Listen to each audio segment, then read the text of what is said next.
Fields of Home by Marisha Conlon McKenna, the final book in the Famine trilogy. For Eileen, Michael and Peggy, the memory of the famine is still strong. But Mary Bridget, Eileen's first child, has the future to look forward to. What kind of future is it? Ireland is in turmoil with evictions, burnings, secret meetings, fights over land.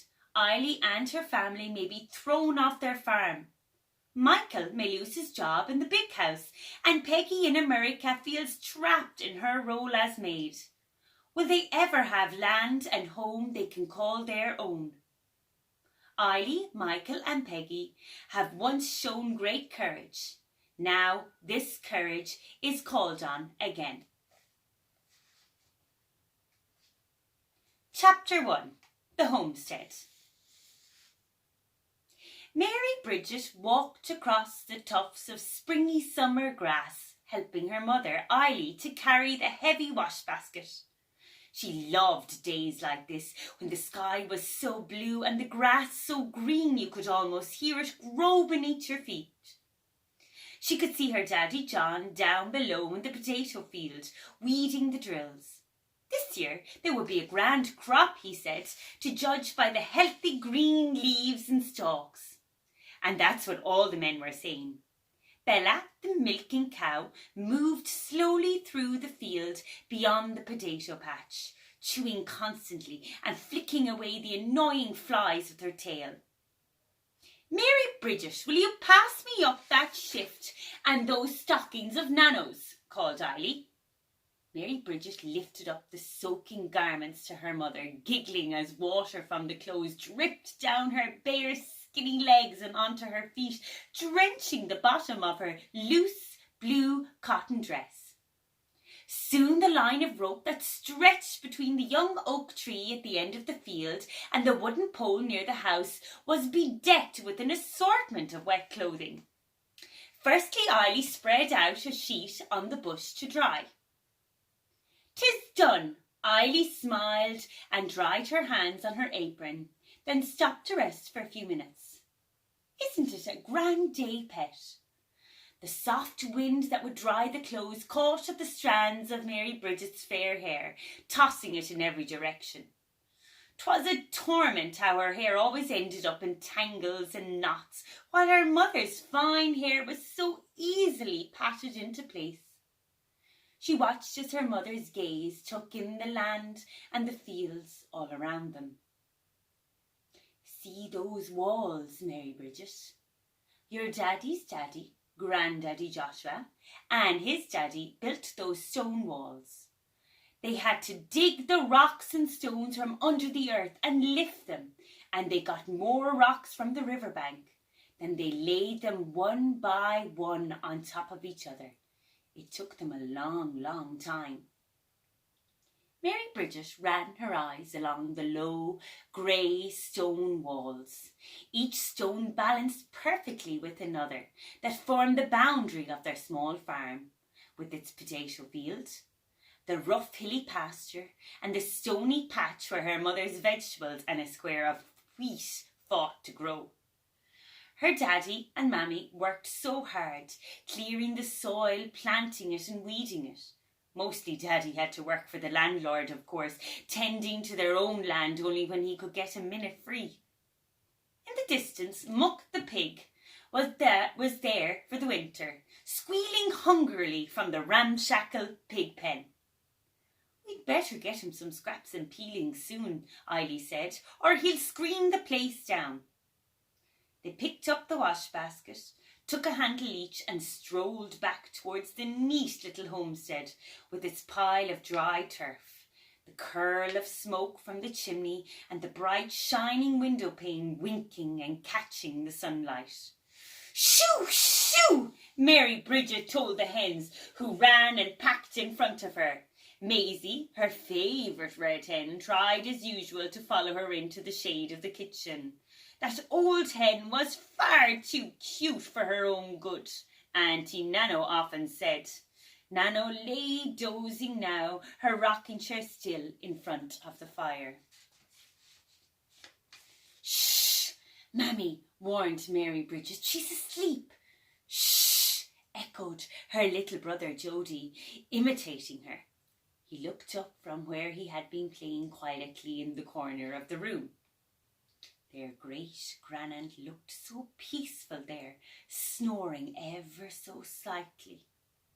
"There might be some honey for you too later," whispered Eily. "Daddy is going to check the beehive for the both of ye." The children adored honey. A little bit spread on the fresh bread Eily baked and spooned into their bowls of porridge was the best treat possible. They licked their lips at the very thought of it. Eily was always thinking of little things to please the children and make them happy. When she was a girl, times had been very hard, and Auntie Nano said that she had never forgotten it. "Now, Pet, will you do me a favour and take Jody out to play in the fresh air?"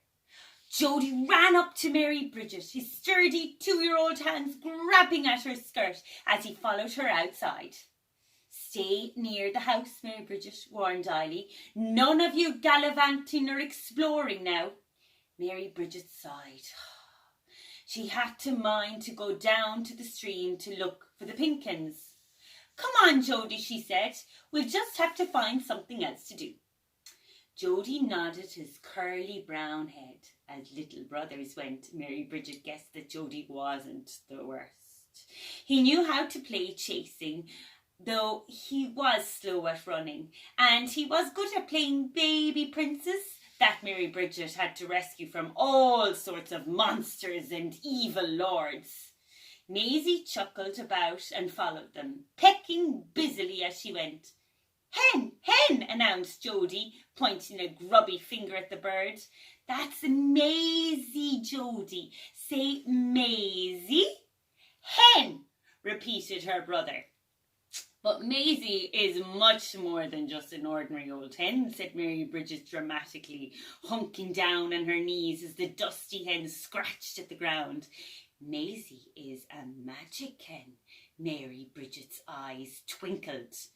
Jody stood in front of his sisters, his fingers opening and closing in a futile attempt to clutch at the darting bundle of rich brown-red feathers, and jumped and fluttered on to escape him. "She lays golden eggs," Mary Bridget continued, dropping her voice, "and she can see the future." But Jody ignored her. He didn't know anything about the fairies. He had said more interesting things in catching the creature.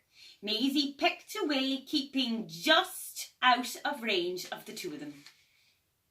"Jody, if you're good and quiet," Mary Bridget went on, "Maisie might lead us to one of her eggs, her special golden eggs." A shadow of confusion passed across Jody's small face. He liked eggs, though what eggs had to do with the clutching creature he wasn't quite sure. But he followed his big sister as he raced after Maisie, who was now squawking wildly and running madly in all directions. "You'd think the child had been caught in a thorn bush, John. Just look at the state of him." Eily was furious. "Look at the clothes I washed yesterday." Mary Bridget kept her eyes on the dripping square of potato on her plate. What was all the fuss about? Jody had only a few scratches and scrapes. She could see that her father was trying not to smile. "Do you know anything about this, Mary Bridget?" John asked. Mary Bridget shrugged her shoulders and licked the smear of butter off her lips. "I thought I saw the two of you chasing that yolk of a hen this afternoon," he added. "Maisie," pronounced Jody, trying at the same time to flap his arms like the hen. Everyone burst out laughing. "You two rogues," teased their father, tossing Mary Bridget's wild mop of hair and sticking the tip of his little finger onto the dimples of her cheek. "My laughing girl. Thank God for the food on the table," Nano broke in, "and for the family and the children to share it with." "Amen," answered Eily softly.